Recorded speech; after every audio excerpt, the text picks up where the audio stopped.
The sun hung high in a cloudless California sky, a brilliant, merciless orb that bathed Lincoln Park in a blanket of drowsy, golden light. It was the kind of afternoon that seemed borrowed from a postcard, a perfect slice of suburban tranquility just on the outskirts of Sacramento. The air itself was warm and sweet, carrying the unmistakable, comforting scent of freshly cut grass, a clean, green aroma that spoke of weekly maintenance and care. Underlying it was a faint, tantalizing whisper of charcoal and roasting meat, a drifting plume from a family barbecue somewhere beyond the cluster of pine trees. The park was a living tapestry of leisurely activity. It hummed with the gentle, predictable soundtrack of a weekend. Children's laughter, bright and unburdened, erupted from the modern, colorful playground equipment. The rhythmic, steady thump-thump-thump of a dedicated jogger's footsteps beat a path along the paved trail that wound through the green. A frisbee arced lazily against the blue, followed by the happy, echoing call of "over here." From a nearby pond, the irritable quack of ducks punctuated the calm. Everywhere, people were simply being.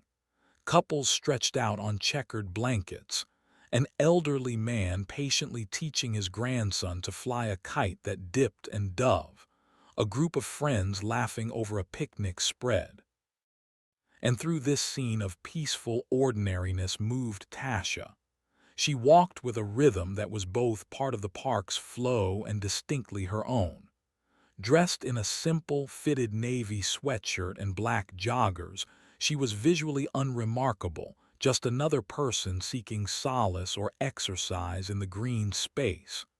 Her dark hair was pulled back in a practical but sleek ponytail. Yet, to a discerning eye, an eye that didn't just see but assessed, there was something more. It was in her posture, spine straight but not rigid, shoulders relaxed yet poised, her head held with a quiet assurance. It was in her gait. Each step was even, measured, and efficient, covering ground without any wasted movement. She carried herself with an effortless grace that spoke of a deep, ingrained discipline, a physical confidence so settled it had become subconscious. To the families, the joggers, the picnickers, she was invisible in the most mundane way, just a woman out for a walk. They didn't see the constant, low-level environmental scan her eyes performed, noting exits, identifying people, cataloging potential cover. They didn't sense the hyper-awareness that lay beneath her calm exterior, a switch always in the on position, a legacy of a life in places where inattention meant death. Here, it was merely habit. A faint, private smile touched her lips as she adjusted the wireless earbud nestled in her ear. The driving bass line of her morning workout playlist still pulsed softly, a private soundtrack to her public stroll. She was off duty in every sense of the word, her mind allowing itself to drift, to decompress. Her path carried her away from the bustling heart of the park, toward a quieter, older section where the landscaping grew wilder. Here, towering, ancient oak trees stood as silent sentinels, their gnarled branches weaving a canopy of dappled shade that offered a cool respite from the persistent sun. Sunlight filtered through the leaves in shifting coins of gold that danced on the packed earth path. This was her favorite route. It was her thinking ground, her recharge station.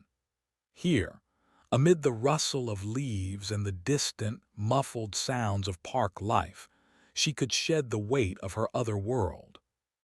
She could just be Tasha, the woman who enjoyed the simple, profound pleasure of sunlight on her face and solid earth under her feet. She took a deep, deliberate breath, filling her lungs with the clean green air, holding it for a moment before releasing it slowly. For these few precious moments, the world was simple, peaceful, and kind. She paused by a weathered stone water fountain, its metal spigot cool to the touch. Bending down, she took a long drink, the water crisp and cold. She straightened, using the back of her hand to wipe a single stray bead of sweat from her temple. The California sun didn't relent, even in the shade. For a moment she closed her eyes, listening to the wind in the oaks. It was a serene, perfect pause, but peace like light cast shadows. And in the vibrant, sun-dappled park, a shadow was beginning to stir. Unseen by Tasha, in the opposite direction from her shaded path, the atmosphere was about to curdle. The calm before the storm was a tangible, beautiful thing, but it was, by its very definition, temporary. And its time was almost up. Not everyone in Lincoln Park had come for the tranquility. On a graffiti-tagged bench near the main entrance, far from the whispering oaks of Tasha's path, a different energy festered. The bench, once a cheerful green, was now a canvas of tangled spray paint signatures and crude symbols, a territorial marker in plain sight.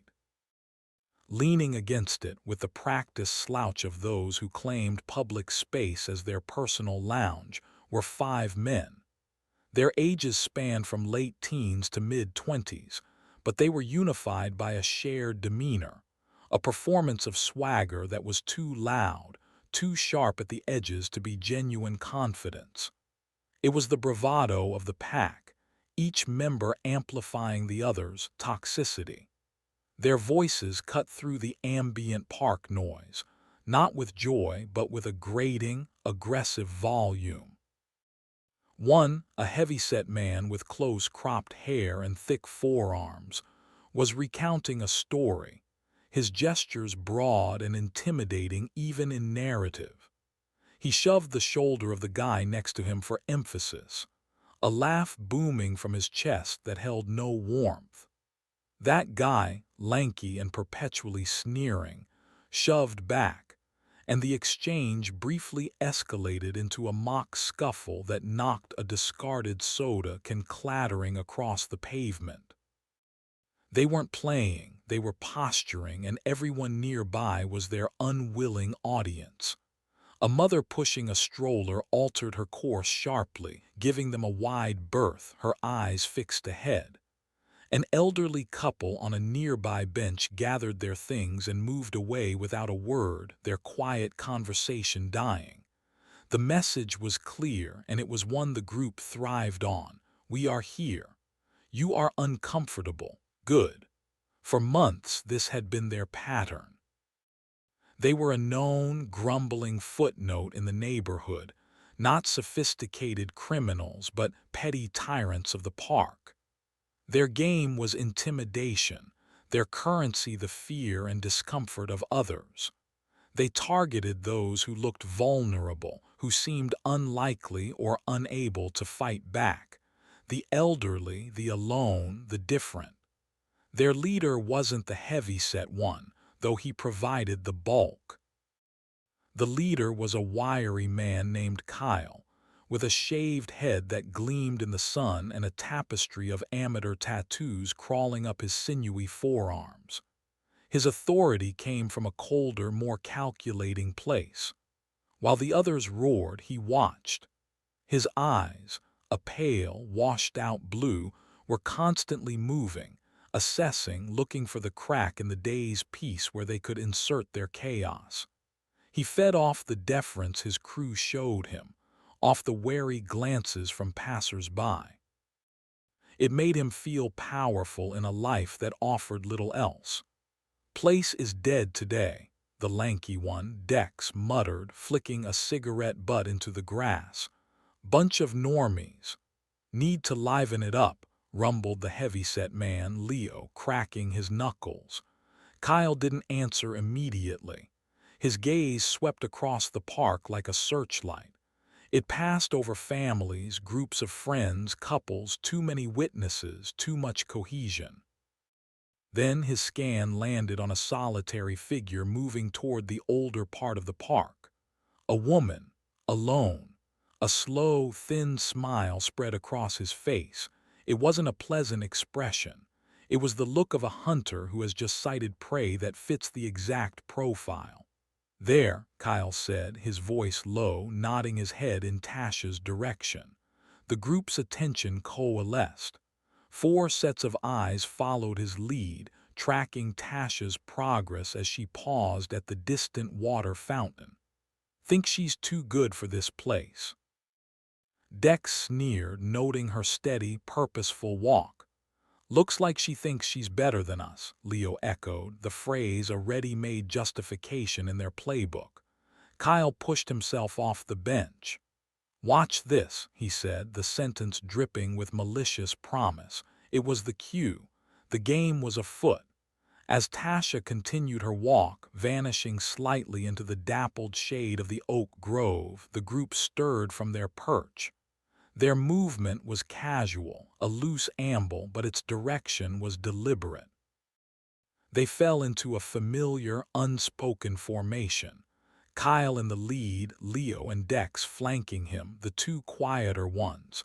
A twitchy young man named Rick and a sullen, silent one called Mark drifting behind.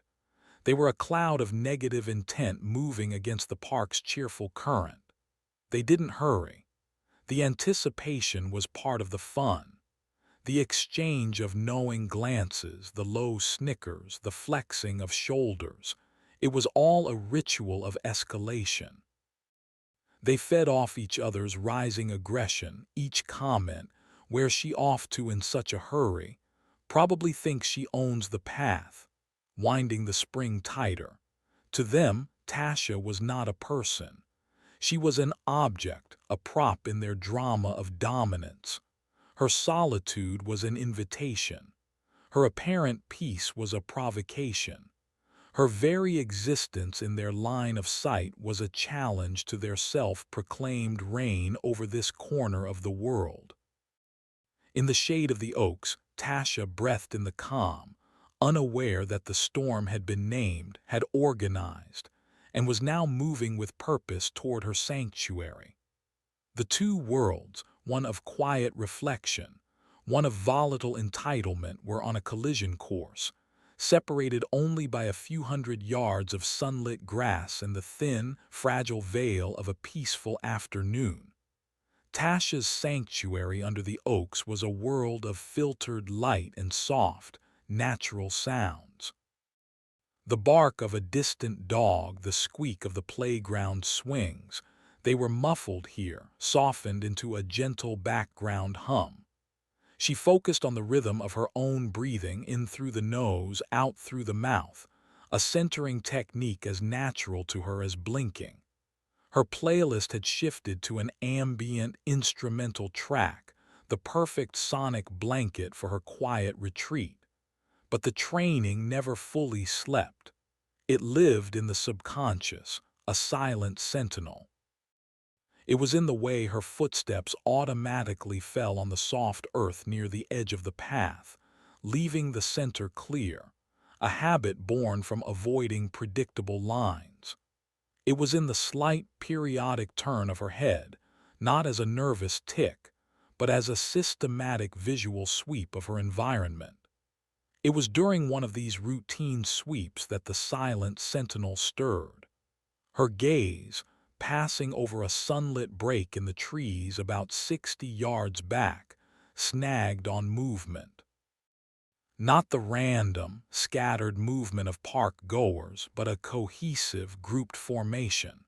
5 figures, moving not with the divergent aims of separate individuals, but as a single entity, a blob of dark clothing and deliberate intent.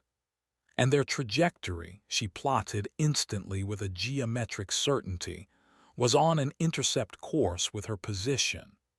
A cold, familiar clarity washed over her, cutting through the ambient music in her ears.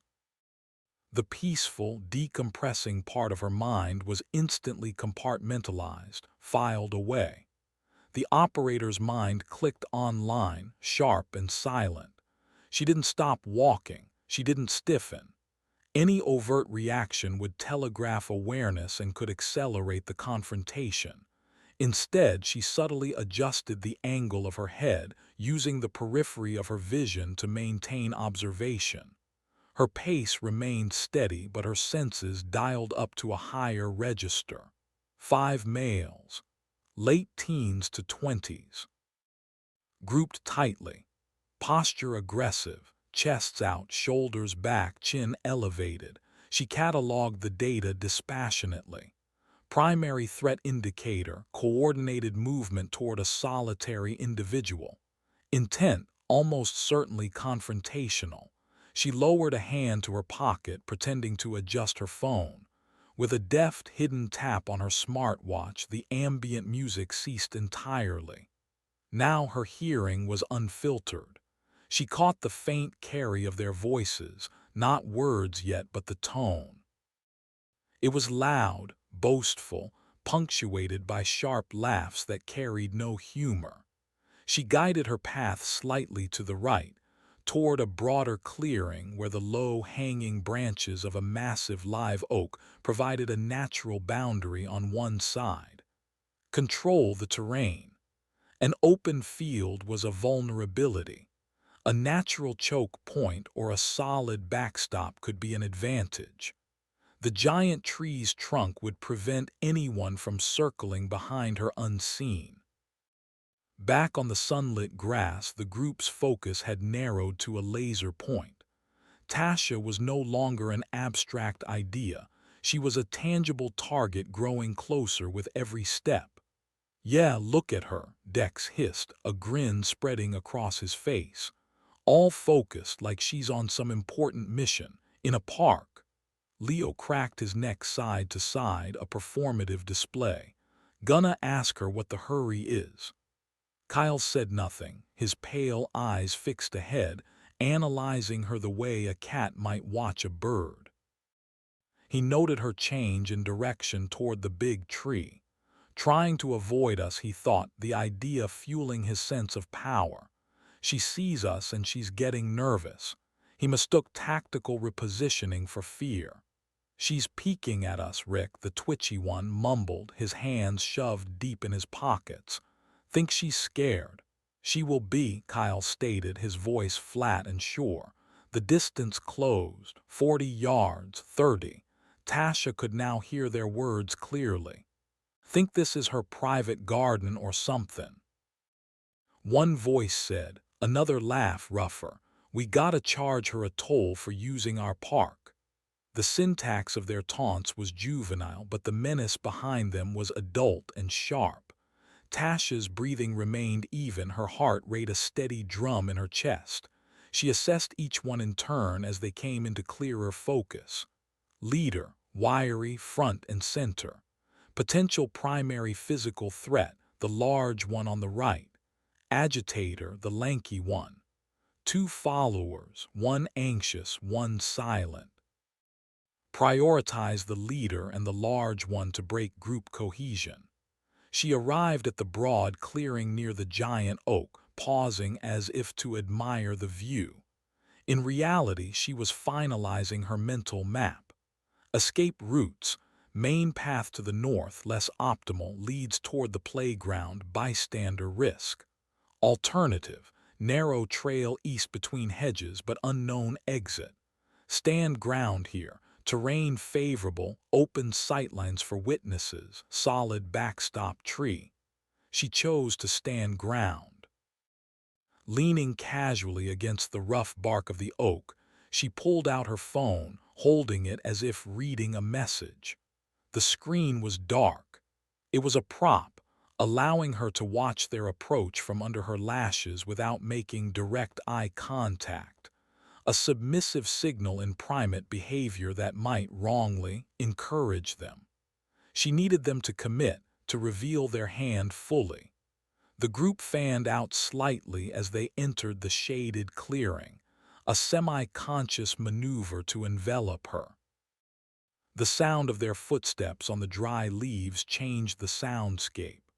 The peaceful rustle was gone, replaced by a deliberate, crunching advance. They stopped about 15 feet away, a wall of arrogance and expectation. For a long, silent moment, there was only the sound of the wind in the high branches and the distant call of a crow. The five men stared at Tasha.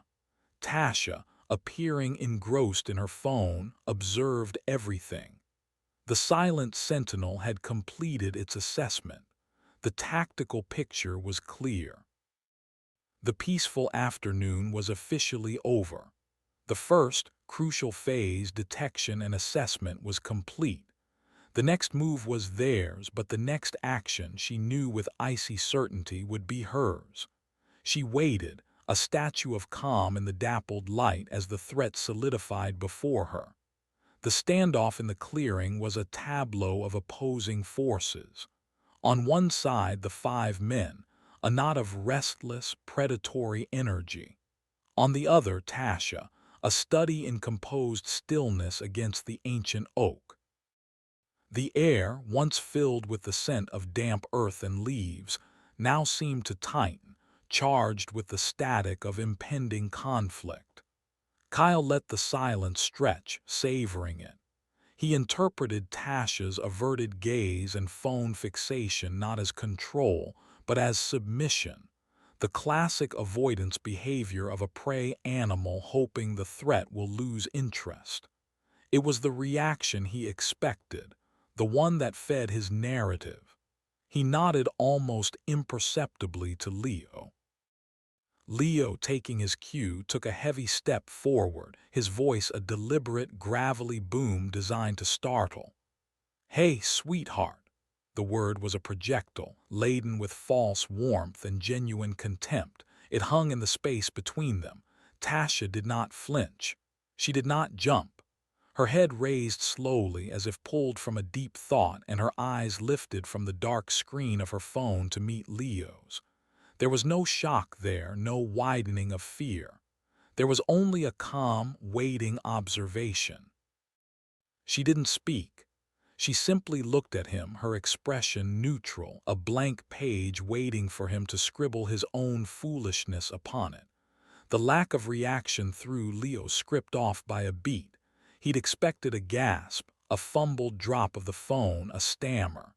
He recovered with a sneer, filling the void with more volume. "You deaf or something? I'm talking to you. Where you off to in such a goddamn hurry?"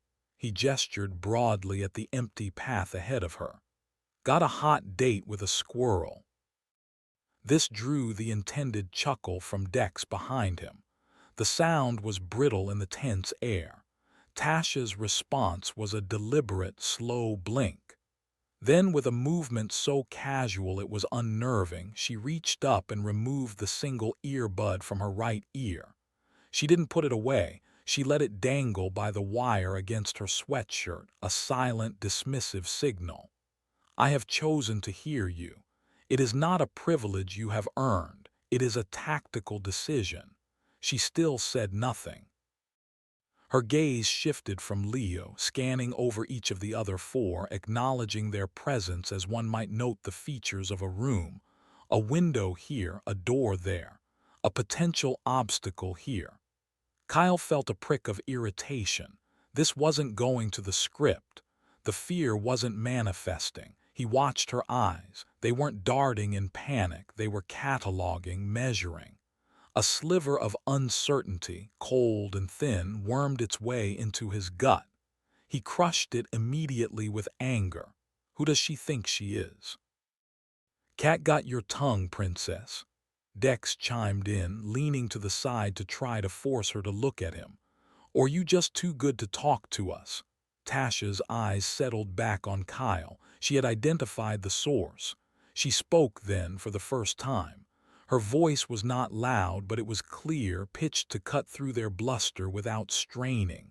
It was even, devoid of emotion, a flat statement of fact. "I'm on a walk," she said. "You're in the way." The sheer, breathtaking normalcy of the statement, its utter lack of engagement with their intimidation, left a beat of stunned silence. Then Leo's face flushed red. "In the way," he parroted, his voice rising. "This a public park, sweetheart, we go where we want." Kyle decided it was time to reassert the hierarchy. He moved, not with Leo's blustering charge, but with a slow, deliberate swagger that was meant to be menacing. He stepped past Leo, closing the distance between himself and Tasha by half. He stopped just outside what most people would consider personal space, invading hers by a full foot. He crossed his arms, the tattoos on his forearms bulging.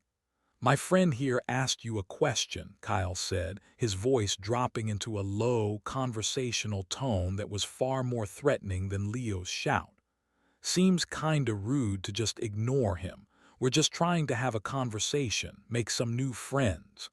He spread his hands in a mock gesture of innocence. "That a crime?" Tasha finally moved. She didn't back up, she didn't cringe. She simply straightened from her lean against the tree, bringing herself to her full height. It wasn't a dramatic shift, but it changed the dynamic. She was no longer in a passive posture. She was squared, balanced, her feet shoulder-width apart on the firm ground. Her hands hung loosely at her sides, relaxed and open. She met Kyle's gaze squarely. For the first time, he saw past the neutral mask. Her eyes, a deep, steady brown, held not fear but a warning. It was a clear, unmistakable signal, like the flat gaze of a predator that has been unnecessarily disturbed. It said, "I see you. I am not impressed. Proceed at your peril." The directness of it was a shock to his system. He was used to eyes flitting away, filling with tears, squeezing shut. He was not used to being looked through. "The conversation is over," Tasha said, her tone unchanged. That same, maddeningly calm, factual delivery. "I'm going to continue my walk. You are going to stay here." It was not a request, it was an instruction. The audacity of it, the sheer reversal of roles, left Kyle momentarily speechless. Behind him, he felt the energy of his crew shift from amused anticipation to a bristling, confused anger. Their laughter had died. The woman wasn't playing her part. She was rewriting the play, and in her version, they were the nuisances to be dismissed. Kyle's face hardened, the last vestige of his smug grin vanishing. The friendly pretense was gone, stripped away by her unwavering calm. The real game, the one he preferred, was about to begin. The verbal chess match had ended in checkmate in 3 moves, and he hadn't even seen it coming. Now there was only one language left to speak. He uncrossed his arms, letting his hands hang at his sides, mirroring her stance in a crude parody. "Yeah," he said, the word a soft growl. "See, that's not how this works. You don't get to give the orders here." The approach was over. The confrontation had begun. The line in the dirt had been drawn, not by them, but by the unflinching woman under the oak tree, and they were about to foolishly step over it. The clearing had become an arena. The dappled light now felt like a spotlight, the rustling leaves a murmur from an unseen crowd. Kyle's declaration, "You don't get to give the orders here," hung in the air, a gauntlet thrown down on the packed earth between them. Tasha did not acknowledge the challenge with words. She simply held his gaze, her posture a perfect equilibrium of readiness and restraint. Her mind, however, was a hyper-clear tactical display. Primary threat, Kyle within striking distance. Secondary, the large one, Leo, on his left flank 1 step back. Tertiary, the lanky one, Dex, on the right, agitated. The 2 rear, Rick, Mark, uncertain, lower immediate initiative. She processed their stances, the tension in their shoulders, the direction of their weight. Kyle was coiled, leaning slightly forward on the balls of his feet. "He will move first." "You need to back up," Tasha said, her voice still that impossible level calm. It wasn't a plea. It was a final, definitive boundary. Now, Kyle's lips peeled back from his teeth. The warning, delivered so plainly, was an insult. It treated him like a misbehaving child, not a threat.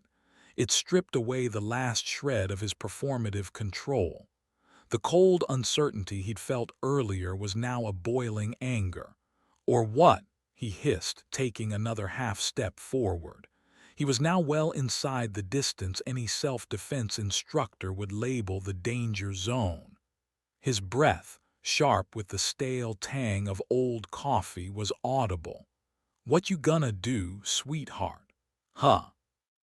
His crew, sensing the shift from verbal jousting to the brink of physicality, tightened their semicircle. Leo cracked his knuckles again, the sound like tiny gunshots in the quiet. Dex shifted nervously from foot to foot, his earlier bravado morphing into a jittery excitement.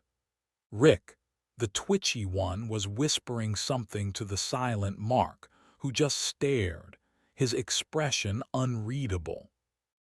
Tasha's peripheral vision registered it all, but her focus remained locked on Kyle's center mass, his chest and torso.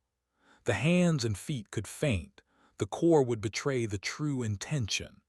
She saw the subtle drop of his right shoulder a fraction of a second before he moved. He didn't throw a punch. Not yet. That was for amateurs in a true fight. His move was one of dominance, of ownership. His right hand snapped out, fingers aiming to close around her upper left arm in a hard, claiming grip. It was a power play, meant to physically establish control, to jerk her off balance, to make her yelp and finally show the fear he craved. It was the first touch that bullies and aggressors rely on to shatter the psychological barrier and make their victim realize, this is real. It was a mistake. In the fluid, timeless space of action and reaction, Tasha did not block the hand. She didn't need to. The moment his fingers brushed against the fabric of her sweatshirt, she was no longer there. Her response was a masterpiece of economy. She didn't retreat backwards, which would have ceded ground and balance. Instead, she evaporated. Her left arm pistoned downward and across her body in a sharp, inward parry, not meeting his force with force, but redirecting it, using his own reaching momentum against him. Simultaneously, her right foot pivoted on the ball, her body turning a precise 45 degrees to her left. Kyle's grasping hand closed on empty air. The expected resistance wasn't there. His own lunge carried him forward off balance, stumbling a clumsy step past where she had been standing. He windmilled his arms for a comical moment to keep from face planting into the rough bark of the oak tree. The effect on his crew was instantaneous and profound. The collective, held breath of their aggression exploded in a short burst of stunned noise. Not laughter, not yet, but sharp exhalations of surprise. "Yo!" Dex barked. Kyle caught himself whirling around, his face a mask of pure, undiluted humiliation. The flush started at his neck and rocketed to his hairline. He hadn't been struck, but he'd been publicly, effortlessly dismantled. The power dynamic he'd worked so hard to build had just evaporated in a single, graceful move. "What the hell was that?" Leo muttered, his confidence visibly wavering. He'd been ready for a scream, a struggle, maybe even a wild slap. He hadn't been ready for that. It looked like a magic trick. Kyle straightened up, dusting off his hands on his jeans, a pathetic attempt to reclaim dignity. The anger in his eyes had solidified into something colder, more dangerous, a rage fueled by wounded pride. The game had changed. It was no longer about intimidation for fun. It was now about salvage, about making her pay for that moment of public shame. "She's got jokes," Kyle said, his voice a low, venomous rasp. He took a step back toward her, but his stance was different now, wider, lower, more genuinely combative. The sneer was gone, replaced by a flat, focused malice. Cute. Real cute. He glanced over his shoulder at his crew, and the look he gave them was a clear command. No more playing. The semi-circle around Tasha tightened, the space shrinking. The air grew thick with intent. The two quiet ones, Rick and Mark, finally stepped fully into the formation.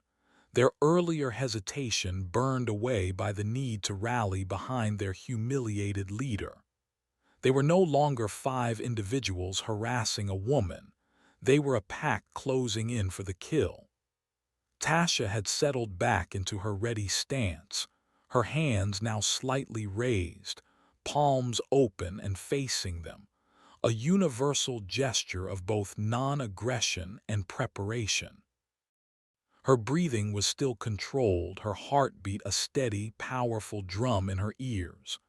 The first line had been crossed. The first touch had been attempted. She had defended it without throwing a single strike, but the warning was over. The next move from them would not be a grab, it would be an attack, and her response, she knew, would have to be definitive. The calm center of the storm held, waiting for the chaos to break. The quiet in the clearing was absolute, a vacuum sucking in sound. The distant park noises had faded to nothing. The only things that existed were the 6 people under the oak tree, the charged space between them, and the electric hum of violence about to be born. Kyle's humiliation had curdled into a pure, tactical fury. He wasn't thinking about intimidation anymore. He was thinking about erasure. He needed to wipe the slate clean, to physically overwrite the memory of his stumble with her pain. His pale eyes, locked on Tasha, held no mockery now, only a cold calculation. He dismissed her first move as a fluke, a lucky dodge. He would not make the same mistake twice. He didn't signal to his crew. He didn't need to. They were extensions of his will now, a single organism with a wounded ego. He let the tension build for 3 more heartbeats, the pressure in the clearing mounting to a breaking point. Then he moved. It was not the sloppy, emotional lunge of before. He feinted with his left shoulder, a subtle jerk, then drove forward off his back foot, his right fist arcing in a tight, hard hook aimed not for her body but for her jaw. It was a committed, violent strike meant to end things quickly and brutally. The message was clear. The time for games was over. Tasha did not duck.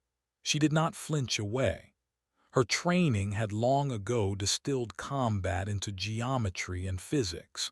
She saw the feint for what it was, a waste of energy. She saw the kinetic chain of his punch the moment it initiated in his hips. Her response was not a block but an interception. As his fist cut through the air, she stepped in, not away. Her left forearm came up in a sharp, vertical angle, her bone meeting the meat of his inner forearm with a solid thwack that echoed in the quiet. It wasn't a collision to stop the blow. It was a redirect, a parry that shoved his punching arm harmlessly across her body, opening his entire center to her. Simultaneously, her right foot swept forward, hooking behind his advancing leg. She didn't kick, she simply placed it there, a tripwire. Using the forward momentum he had gifted her, she pivoted her hips and delivered a short, devastating shove with her right palm to his sternum. The combination was seamless: redirection, off-balancing, and decisive force. Kyle's own power was turned against him. His punch sailed past her ear, hitting nothing. His forward charge met the immovable object of her palm and the irresistible fact of her leg behind his. His feet left the ground. For a sickening second, he was airborne, horizontal, his expression one of profound shock. Then he crashed to the hard earth on his back, the impact punching the air from his lungs in a loud, painful whoosh. The sound was a bomb detonating in the midst of his crew. Time seemed to fracture. Leo's roar of anger was instantaneous, a raw, animal sound. Any lingering hesitation vaporized. The sight of their leader laid out, gasping like a fish, triggered a primal pack retaliation switch. "You bitch!" Leo bellowed, and he charged. There was no technique, only rage and mass. He was a bull, head down, arms wide, aiming to tackle her, to crush her against the giant oak. Tasha had already been moving, flowing from the motion that had downed Kyle. As Leo thundered toward her, she used the tree. She took one quick, lateral step, putting the broad trunk between herself and the charging man. Leo, committed to his trajectory, couldn't adjust in time. He slammed shoulder first into the unyielding oak with a dull, meaty thud. A grunt of pain exploded from him, and he rebounded, staggering, momentarily stunned. Dex saw his opening. While Leo was dazed, he darted in from her other side, emboldened by a screaming, panicked courage. He swung a wild, open-handed slap at her head. It was a chaotic, emotional strike. Tasha's reaction was a study in precision versus chaos. She dipped her head slightly, letting the clumsy swing pass over her. In the same motion, her right hand shot out, not as a fist but as a spear.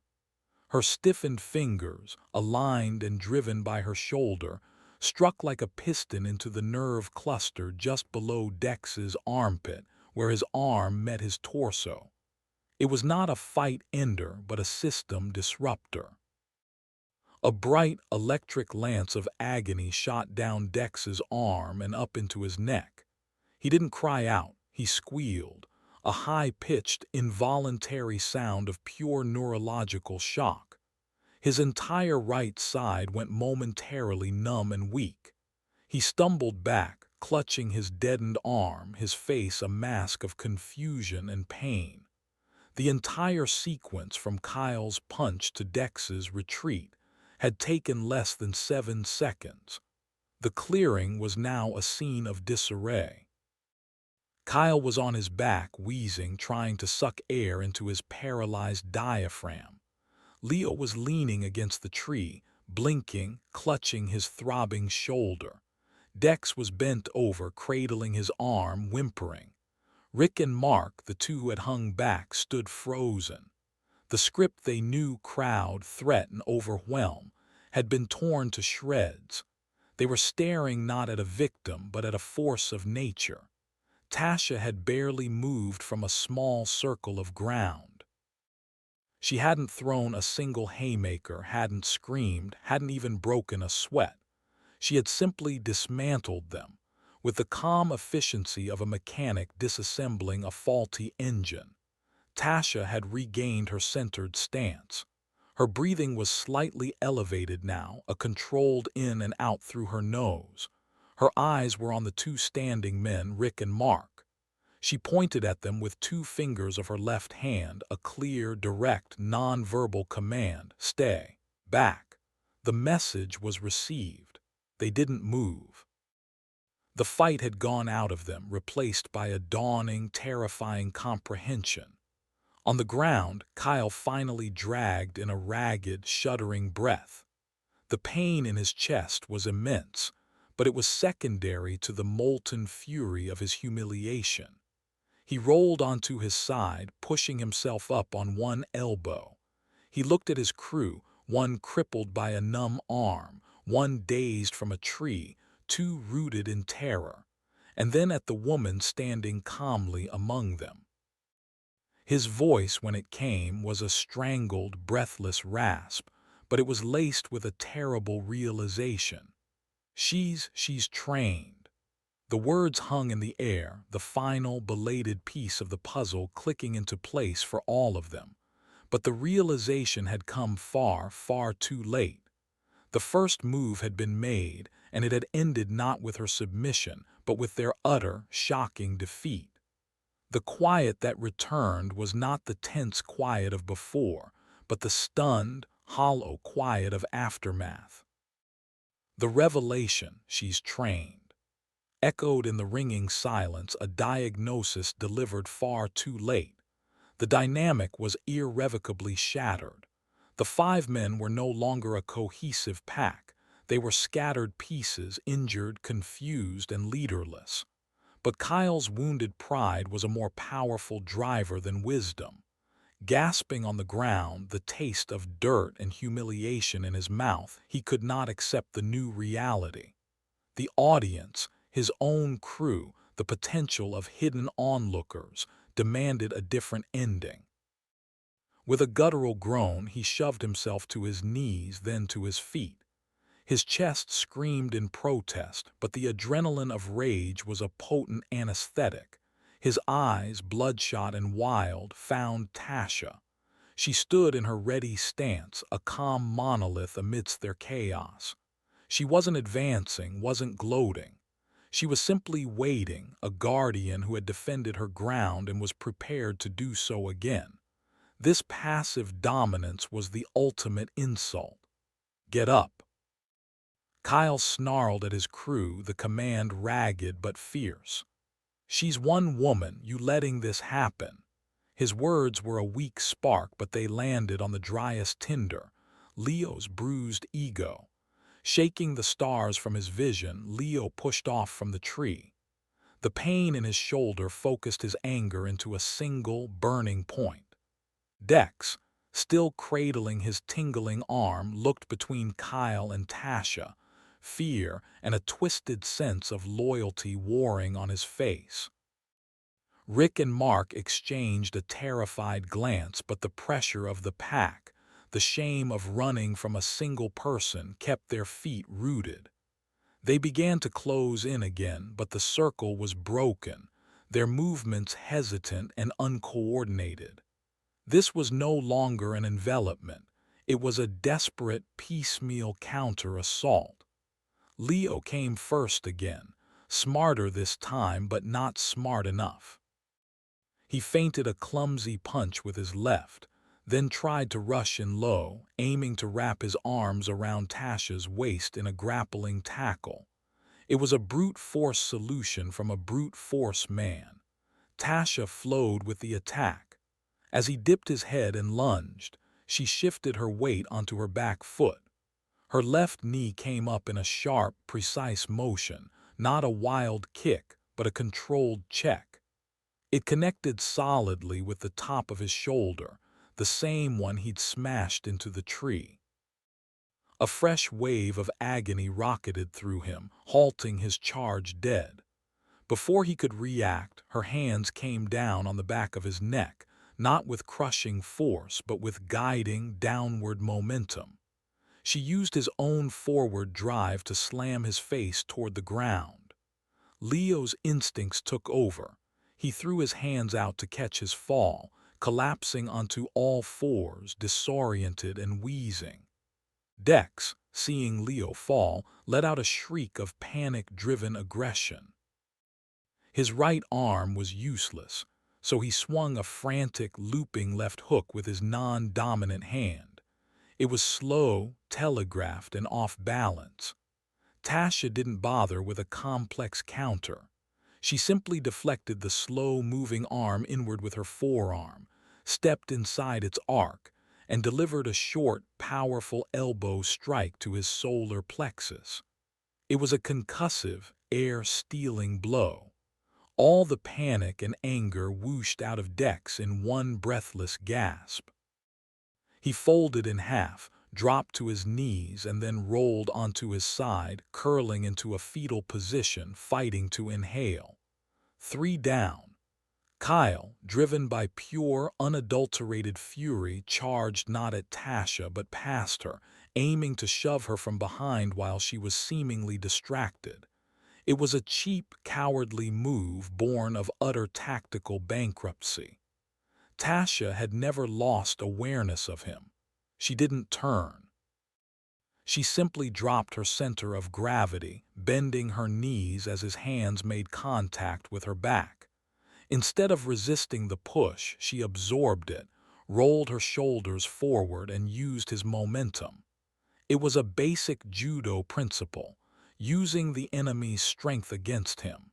She reached back, grabbed the fabric of his shirt at his hip, and added her own pull to his forward drive.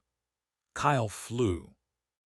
He stumbled past her, legs churning uselessly on the air, and crashed face first into a thicket of low holly bushes beside the oak tree. Twigs snapped, leaves flew. He emerged a second later, scratched and bleeding from a dozen tiny cuts, his clothing torn, looking less like a threat and more like a man who had lost an argument with a shrub. Only Rick and Mark remained standing. They had seen it all. Their leader thrown into bushes, the strongest member on his hands and knees, the loudest one gasping for air on the ground. The last vestige of fight drained from them, replaced by the cold, sobering water of terror. This wasn't a fight. It was an execution, and they were not the executioners. Tasha turned to face them. She wasn't even breathing heavily. A single bead of sweat traced a path down her temple. Her gaze moved from Rick's twitching face to Mark's stunned one. "You have two choices," she said, her voice cutting through the groans of their comrades. It was the same calm, factual tone she'd used from the beginning. "You can help your friends up and you can all leave. Now," she paused, letting the alternative hang unspoken but understood. "Or you can join them on the ground. The police are already on their way." It was the first time she'd mentioned the police. The sound of it in her utterly certain voice was the final nail. Rick's hands, which had been clenched into shaky fists, went limp. He took a stumbling step backward. Mark simply shook his head, his eyes wide, and raised his hands, palms out, in a universal gesture of surrender. The fight was over. The arrogant, toxic cloud they had brought into the clearing had been utterly dispersed by a calm, relentless wind. They were not just defeated. They were dismantled, humiliated, and stripped of every illusion of power they'd carried. The 5 men, in various states of injury and shock, were now prisoners in a cage of their own making, with a warden who hadn't needed to throw a single knockout punch to build the bars. The only sounds were their ragged breathing, the rustle of Kyle extracting himself from the bushes, and the first, faint, beautiful wail of sirens cutting through the distant afternoon air. The sirens were a blade of sound slicing through the park's resumed hum, a distant, then rapidly swelling promise of order. Their wail changed the chemistry of the clearing. For the gang, it was a final, crushing weight on their crippled bravado. For the scattered onlookers who had finally dared to creep closer, it was a signal to emerge from their cautious silence. Tasha heard them, but her focus didn't waver. She maintained a loose, observant stance, her eyes tracking the 5 men. Kyle had pulled himself from the holly bushes, his face a web of fine, bleeding scratches over a foundation of purple rage. Leo was back on his feet, holding his shoulder, his head hung low, refusing to meet anyone's gaze. Dex was still on the ground, taking shallow, pained breaths. Rick and Mark stood frozen, their surrender complete. "This isn't over," Kyle hissed. The words meant for Tasha alone, but they were empty, the last rattle in a defeated snake. He was glaring at her, trying to summon the ghost of his former menace, but he couldn't hold her gaze. Her eyes were no longer just calm. They were administrative, already processing the transition of authority. "Oh, it is," Tasha replied, her voice devoid of triumph. It was simply the final fact in a sequence of facts. For you, it's over. Sit down, now. The command, delivered with the absolute expectation of obedience, broke the last of his will. He slumped, not onto a bench, but onto the grass itself, as if his legs could no longer support the weight of his humiliation. The first patrol car, lights flashing a stark blue and red against the green foliage, screeched to a halt on the paved path 20 yards away. Two officers, a man and a woman, emerged with practiced, alert movements. Their eyes swept the scene, a crowd forming a loose perimeter, phones held aloft, and at the center, a woman standing calmly amidst 5 disheveled, injured, and dejected men. The male officer, his nameplate reading GARCIA, took the lead, his hand resting near his duty belt. "All right, what's going on here?" His voice was loud, authoritative, meant to establish control.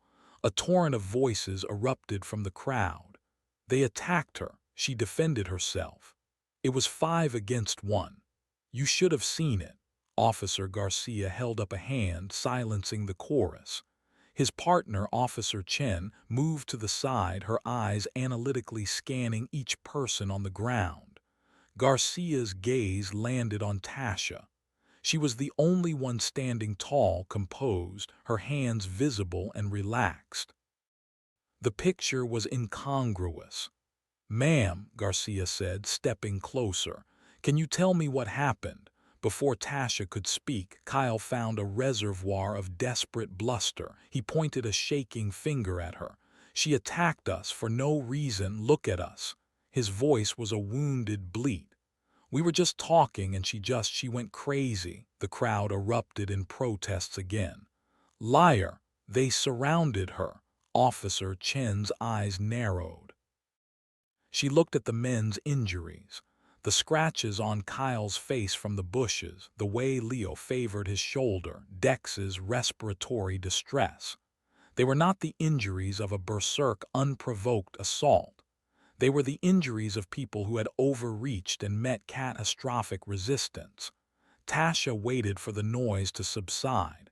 When she spoke, her voice was clear, concise, and devoid of emotional garnish. It was a debrief. "Officers, these 5 men approached me in a group with clear, aggressive intent. They made verbal threats, attempted to intimidate, and blocked my path. I gave them multiple verbal warnings to disengage and leave. The individual with the shaved head," she nodded toward Kyle, "initiated physical contact by attempting to grab me. I defended that space. They then escalated collectively to physical assault. I used necessary and proportional force to neutralize the threats and defend myself until their will to continue was broken." Her language was clinical, precise. It was not the language of a victim. It was the language of a professional. Officer Garcia studied her, his head tilted slightly. The calm was too deep, the account too structured. "And you're trained in this defense?" he asked, his tone shifting from general inquiry to specific assessment. "Yes, sir," Tasha said. "Can I see some ID, ma'am?" Tasha gave a single, slow nod. With deliberate, non-threatening movements, she reached into the pocket of her joggers. She didn't pull out a civilian wallet. She extracted a single, sturdy, plastic-coated identification card from a slim sleeve. She held it out. Officer Garcia took it. His eyes dropped to the card and his entire demeanor transformed in an instant. His shoulders, which had been set in an authoritative square, relaxed into something closer to deference. His eyebrows lifted. He glanced from the card to Tasha's face, then back to the card, as if verifying a startling equation. He handed the card to Officer Chen, who looked at it, and a similar, subtle shock registered on her features before she schooled it into professional neutrality. Garcia looked back at Tasha, a new respect in his eyes. "Ma'am," he he said, the word now layered with understanding. "Are you injured?" "I'm fine, officer. Thank you," Tasha replied, taking the ID back as Chen returned it. She slipped it away. The murmured question of what did it say rippled through the closest onlookers. They had seen the officer's reactions, the sudden, palpable shift. Officer Garcia now turned to Kyle and the others, his voice regaining its firmness, but now it was laced with a chillier edge. "All right, on your feet, all of you. We're going to get statements from everyone, starting with you five." He gestured to the patrol car. "You want to explain to me how a conversation leads to five of you needing medical attention and her not having a hair out of place?" Kyle's mouth opened, but no sound came out. The revelation hung in the air, unspoken to the crowd but screaming in the silent exchange between the officers and Tasha. The pieces clicked into a devastating picture for the men. This wasn't just a woman who took a self-defense class. This was something else entirely. As Officer Chen began directing the dazed and defeated men toward the car, the whispers in the crowd found their answer. A man who had recorded the entire tail end of the encounter whispered to his wife, his voice thick with awe, "That ID. I saw the eagle. I think she's military, special operations or something." The word spread like a low current through the gathered people: military, special ops, a SEAL. The reveal was not a shouted proclamation. It was a quiet, seismic shift in understanding, communicated through a plastic card, a change in an officer's posture, and the dawning, horrified comprehension on the faces of five men who now realized, with soul-crushing certainty, exactly who they had chosen to target. Their arrogance hadn't just been humiliated. It had been institutionally, professionally, and irrevocably dismantled. With the gang secured in the back of the patrol car, a silent, bruised tableau behind the cage glass, the atmosphere in the clearing underwent a final transformation. The tension of violence evaporated, replaced by the buzzing, electric energy of awe and collective catharsis. The park, for so long a passive backdrop, now surged forward to engage. Officer Garcia took Tasha's official statement with a clipboard, his questions efficient. "And you are certain you do not require medical attention, Miss Harper?" "Certain," Tasha confirmed, her voice steady. "We'll need to follow up, but given the witness accounts and the circumstances," he said with a slight knowing glance toward the idling patrol car, "this seems very clear-cut. Thank you for your composure. It prevented a much worse situation." Tasha simply nodded. It was not her job to agree or disagree. It was her job to report the facts. That job was now done. As the officers finalized their logistics, the crowd, emboldened by the blue uniforms and the definitive outcome, began to approach Tasha in a hesitant, respectful tide. The first was a man in his 40s, his phone still held loosely in his hand. "Excuse me," he said, his voice hushed with disbelief. That was incredible. I got most of it on video. The way you moved. It was like something out of a movie." He shook his head, not seeking an answer, just needing to voice the wonder. A teenage girl, perhaps 16, detached from a group of friends and stepped forward, her eyes wide and shining. "Excuse me," she echoed, but her question was different. It was personal, hungry for understanding. How did you learn to do all that?" Tasha turned to her. The girl's face held no fear, only a pure, unvarnished admiration. Tasha's expression, which had been a mask of professional neutrality for the officers, softened at the edges. This was not an inquiry about procedure. It was an inquiry about possibility. "Years of training," Tasha said, her tone quieter now, more human. "And a lot of discipline." She paused, seeing the girl absorb the words. They sounded glamorous, but Tasha knew the truth of them. The pre-dawn runs, the bruised knuckles, the mental grind. She offered the deeper truth, the one that mattered more than any technique. But the most important thing is knowing when to stand up for yourself and knowing when it's wiser to walk away. What they did was wrong. Standing your ground against that is right, but picking a fight, she shook her head slightly. Never the answer, the girl nodded, as if receiving a vital piece of code. You're amazing, she breathed before melting back into her friends, who immediately clustered around her, buzzing with excited questions. Next came an older woman, her silver-streaked hair catching the dappled light, one hand holding the small hand of her grandson, who stared at Tasha with open-mouthed curiosity. The woman's eyes were glistening. "I just wanted to say thank you," she said, her voice thick with emotion. "Not just for yourself, for standing up to them, for showing everyone here, for showing my grandson what real courage looks like. It's not about being loud. It's about being unshakable." The weight of that gratitude settled on Tasha differently than the teenage admiration. This was about legacy, about the silent lessons taught to the next generation in unexpected moments. Tasha offered a small, genuine smile, the first true one since the confrontation began. "It wasn't just for me," she replied, her gaze taking in the woman and the boy. "It was for anyone who's ever been made to feel small or powerless just for existing in a space. For him," she said, nodding to the boy. "So he knows some lines shouldn't be crossed." The woman squeezed her grandson's hand, her composure wavering. "You're an inspiration," she whispered before leading the boy away, already beginning a quiet conversation with him. The patrol car's engine revved, preparing to depart. Through the rear window, Kyle's face was a pale smudge.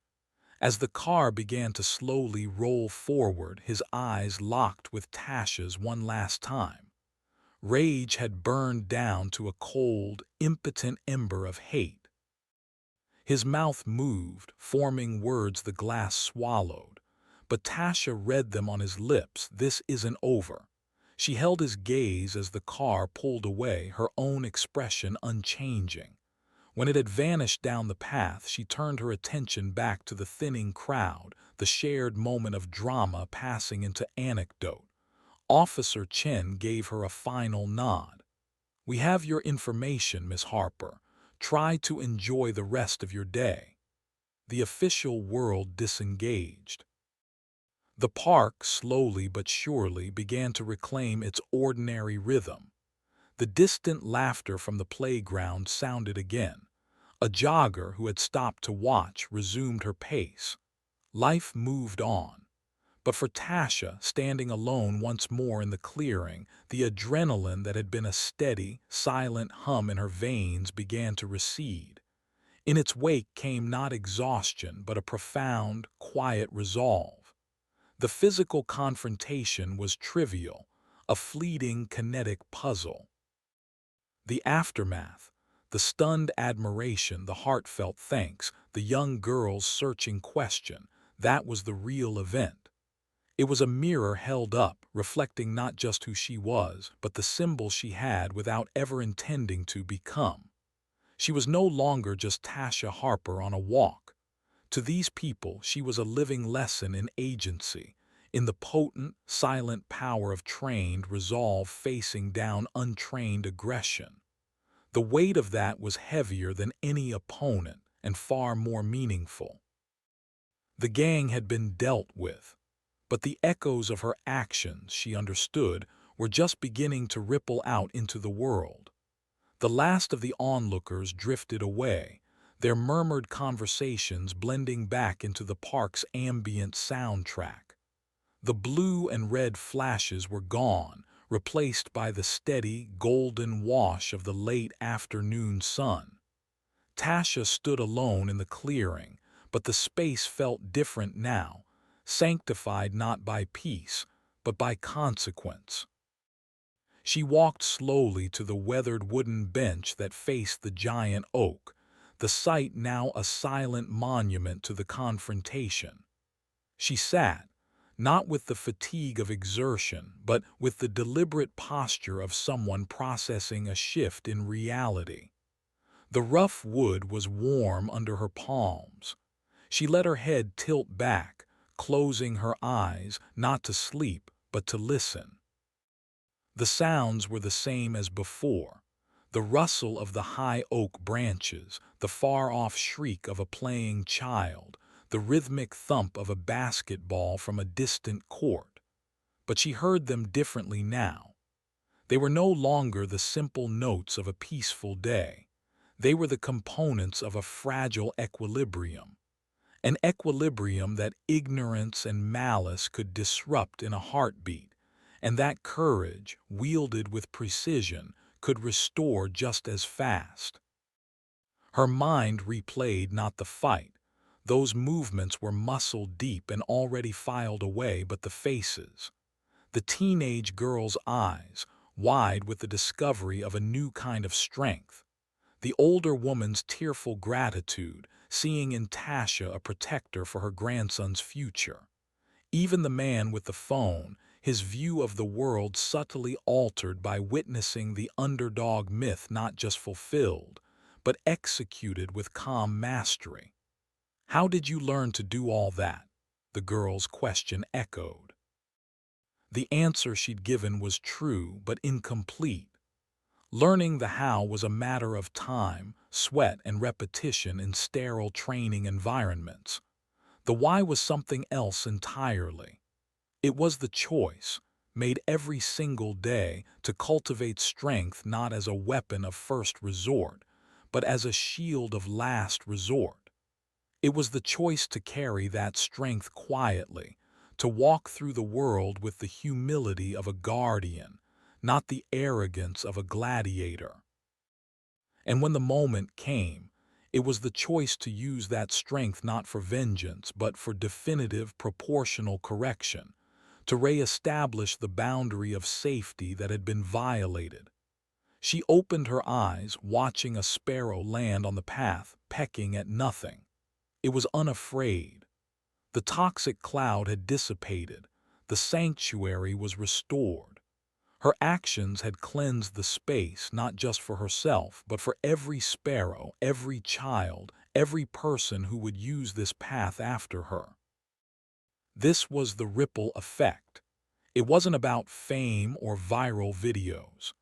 It was about the silent recalibration that occurs in witnesses when they see justice served not by an abstract system, but by a living, breathing person in real time. The mother who'd hurried away earlier would tell her friend about the woman who stood her ground. The teenage girl might sign up for a self-defense class, carrying with her the lesson of when to use it. The man with the video might hesitate the next time he saw a confrontation, wondering if he should be a bystander or a witness who speaks up. Tasha stood, brushing a stray leaf from her joggers. The sun was lower, casting long, dramatic shadows from the trees.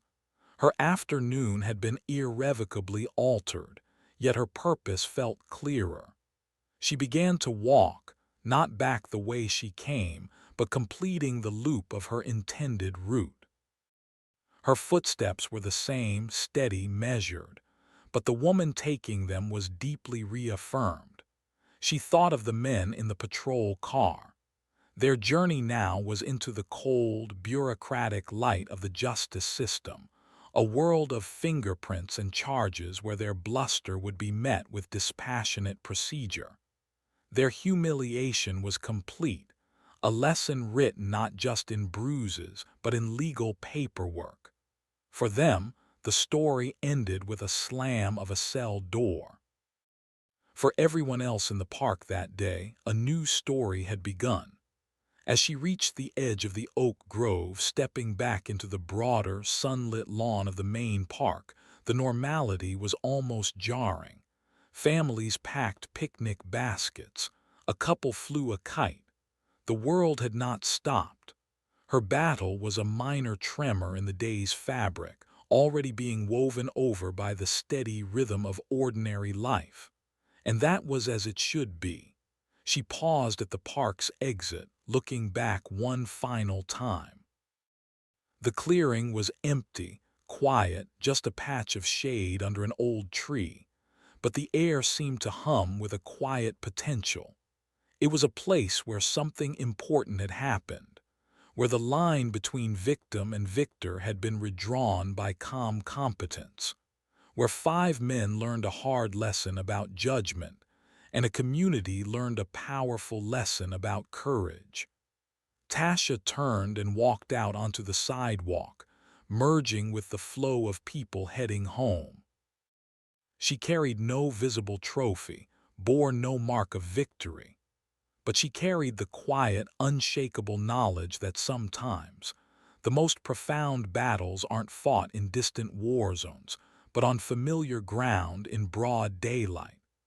That the greatest weapon is not superior force, but superior character. And that a single person's resolve to stand tall when it matters most doesn't just change an outcome. It changes the very air that everyone else breathes, making it freer, safer, and braver for all. Life is full of moments that test our strength, our courage, and our character. Tasha's story is a powerful reminder that standing up for what's right isn't always easy, but it's always worth it.